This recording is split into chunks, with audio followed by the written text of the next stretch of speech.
237 members are 2/3 of the NYCHA workforce, and we're proud of being able to go in those developments and clean the developments and manage the developments and fix the roofs, fix the elevators. There are over 400,000 people who live in the New York City public system, and our job is to go to work every day and improve the quality of life there. The stories that I hear from members of Local 237 that suggest they go above and beyond every day the basic expectations of the job because they internalize how important the mission is at NYCHA.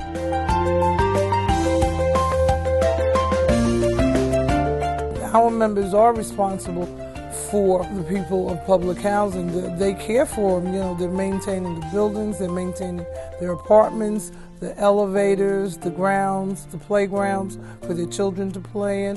We take care of their apartments, everything. If it wasn't for our members, there would be no public housing, and I'm not exaggerating. There would be no public housing without 237 members.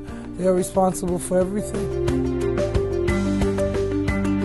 We have 8,000 members. We have caretakers, we have maintenance workers, we have tradespeople, we have superintendents, we have managers. They're all dedicated. There's one common goal here, and that's to achieve the best that we can for NYCHA. This way, protecting the housing authority and also protecting our jobs.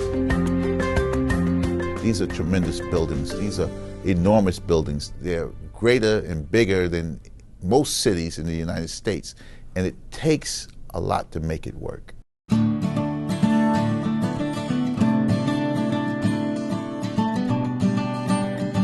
Caretakers are the front line of the housing authority. They're the most abundant title in the housing authority.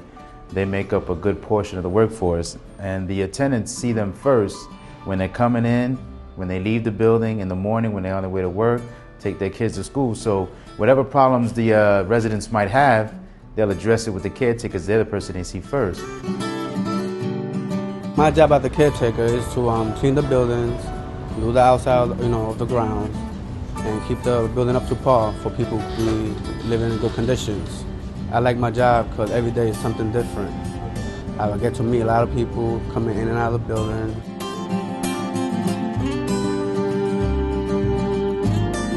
We got a lot of responsibility with the building, the tenants. Sometimes we got to help with the grounds. Sometimes some of the tenants, they help out. They keep the hallways clean. But it's a lot of work. Sometimes we're short-staffed, actually. We're not always full-staffed, and we have extra jobs to do. So we're not able to complete the job like we used to when housing was, better funded and more money was coming in. And now we're doing more with less. The biggest part in the housing authority that makes it work is communication. Liz, what's up? Hey. I need some keys. You set out what you're going to do for the day, what we have to do every day. Clean the buildings, clean the grounds, greet the tenants, handle problems. So it's important that we think in terms of teamwork, because that's how we get it done every day.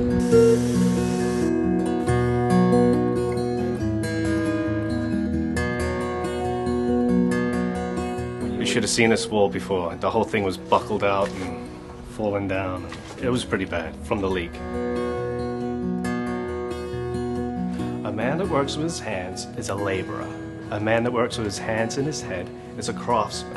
A man that works with his hands, his head, and his heart is an artist and a plasterer.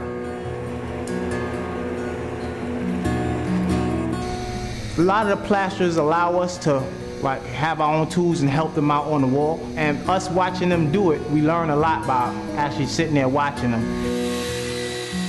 Now to 5 years as a helper, then you're qualified to take the test and become a plasterer. When they come out with the next test, I would take that test and I would definitely pass to become a plasterer. Many heating plant technicians start their day as early as 6 a.m. in the morning. They arrive here before anybody else arrives at the development to make sure the residents are already getting, their heat at the time that it's supposed to start in the morning.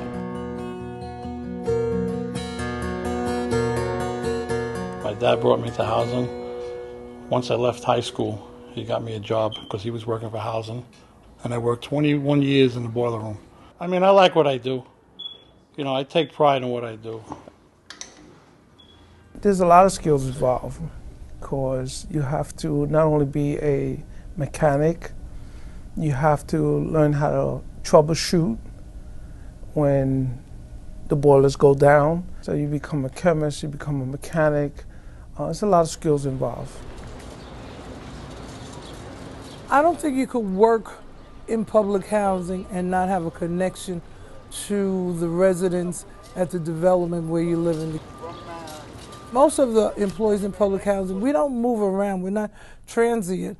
We usually stay at a location 5 years or more, so we really get to know all the residents there and have a personal connection with them. It seems like public housing has been the forgotten entity during the last 8 years of the Bush administration.